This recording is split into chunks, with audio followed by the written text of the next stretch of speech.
So about a month ago, me and a friend of mine converted my '01 Integra from automatic to 5-speed. And today I'm going to go over all the wiring I did to get it running 100% with no check engine light and all of that. Okay, so the wiring for the swap isn't difficult, but I had a hard time figuring out what exactly to do. So that's going to be the purpose of this video, just to show exactly what to do. And where you want to start is with taking out your entire center console so you have access to that plug right there. Okay, so this bigger plug on the right here is what goes to the automatic shift selector. Basically, you're just going to have to cut all of these wires so they're just dangling. So there's 4 wires that you need to focus on, which is this green one and this yellow one on the top and the center of the plug, and these 2 black ones on the bottom of the plug. These 2 black ones, you splice them together so your ignition works, so the car starts every time basically. And these 2 up here are for the reverse light sensor that goes to the transmission, which I will show you right now. Okay, now looking at your engine bay like this, the reverse sensor comes off the trans right down there. That wire you see, that's it right there. My trans didn't come with a reverse sensor, so I had to buy one off Amazon. It was 15 bucks, it works fine, but that wire right there, there's 2 wires in that little tube thing right there. So what I did, I just ran them. Where's it end up? Right here.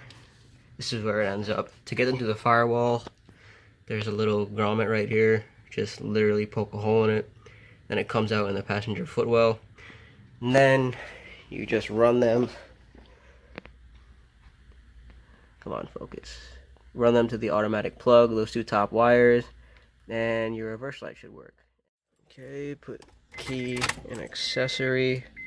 It hurts without a shift knob, put it in reverse. Yes, my antenna still works. Hooray. But yeah, your reverse light should work.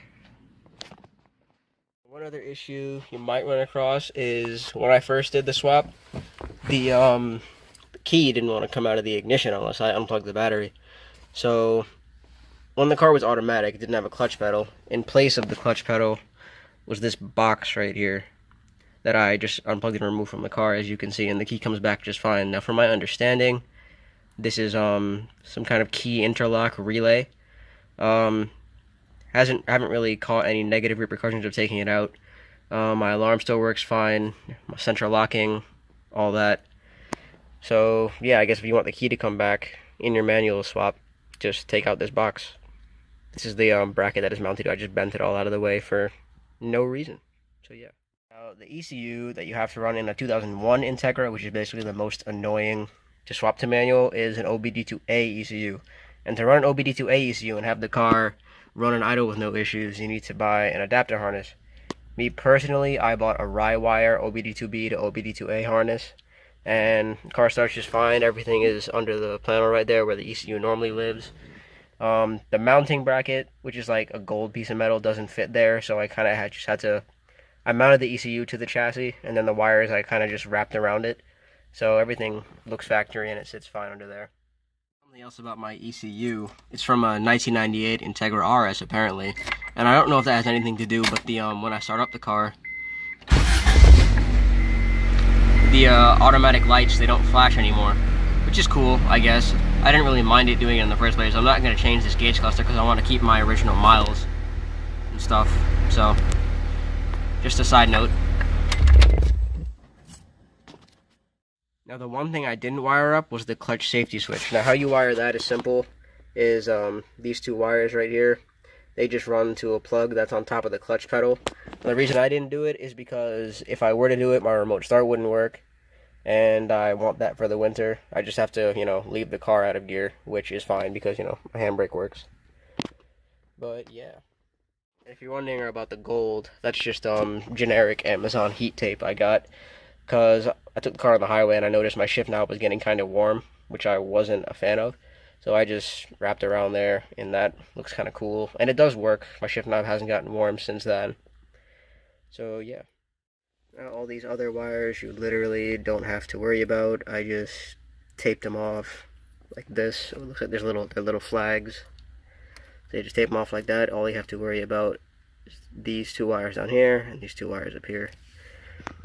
And that's it for the interior. Back to the engine bay, something I didn't realize until about a week after I got the car running was that I took the car to 5,000 RPM and the speedometer basically dropped back down to 0. But when I shifted into the next gear, it caught the RPMs just fine. So what I found out was that for the OBD2B to OBD2A conversion, there's one wire on the distributor which goes nowhere, and there's one wire in the corner here, right here, which also goes nowhere. This is your tachometer signal wire. All you have to do is connect this end of the wire to this end of the wire on the distributor, and your tachometer should work just fine. I just ran it through this tube again right here so it looks factory, and it comes out right here. Just ran it, under the intake manifold and everything, and that works. Yeah, that's basically how I wired my auto to manual swap. Hope this helps some people out, just seeing how I did it, and thanks for watching. Now I'm gonna go wash my car, even though it's perfectly clean.